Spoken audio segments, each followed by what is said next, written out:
मग दाजी आज काय विचार करताय? दाजी आज विचार करताय संगूबाईला मस्तपैकी साडी आणायची म्हणे, आज 10,000ची साडी आणायची म्हणे संगूबाईला. पाहिलं का माझा नवरा किती चांगला आहे? खरं सांगा. गोड आहे नाही तर त्या शेरणीसारखी कडवी. आणलं तर या दाजी आणि नाही आणलं काही असंच ते. मला काहीतरी आणतात तुम्ही, मला बंगाईमध्येच टांगलेलं आहे. मला नाही माझ्यासाठी बंगाईच टांगलेली तुम्ही. होय हा होय वा. एवढी मोठी पाठी मी बिल्डिंग बांधली. ही का ती बिल्डिंग का मग आता म्हणले असते मग आता होय हा. मग नाही माझ्या बापाचं आणि दैव पाहिलं लोकाचं. होय हा. अहो मी तर म्हणते मी एवढी येडपड बाया ना भावना बहिण खरी गोष्ट चांगली. माझ्यासारखी बाया नाही. माया मागून दुसऱ्या बाया सुधारल्यात. तुम्हाला काय सांगू अहो, त्यांचे एवढे मोठाले बिल्डिंग मी बघून हप्प झाले. मला अरे बाप रे. मी तर अशीच आहे. हे असे विश्वास ठेवू लोकांवर माग राहिले. मी लोक आहे. विश्वास ठेवू हा मग लोकच आहे.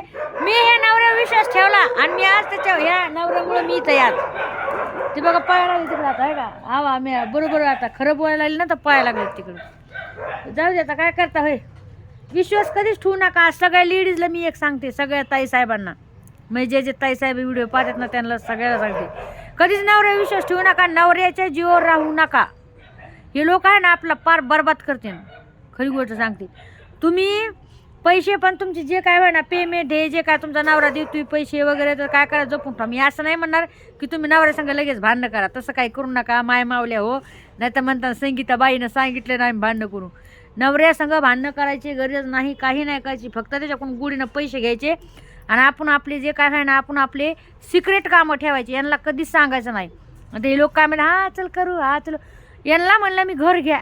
आज 9, 10, 20 वर्ष झालेच बघा. 20 वर्ष घर घेऊ तर हा घेऊ आणि माया मागून एक बाईनं घर घेतलं. तुम्हाला काय सांगू आमच्या चिलं तुम्हाला बापरे मी नाही सांगू शकत.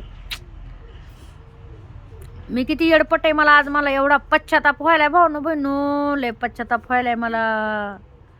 खरंच मी लय पागल आहे बाई. मी कसा विश्वास ठेवते का लोक नवऱ्या विश्वास ठेवला आणि मी आज त्याच्यामुळे इथे बरबाद आहे एवढी. खरंच हुशार व्हा तुम्ही. ताईसाहेबांना सगळं हेच सांगते हुशार व्हा. नवऱ्याच्या जीवावर कधीच राहू नका. खरी गोष्ट सांगायला.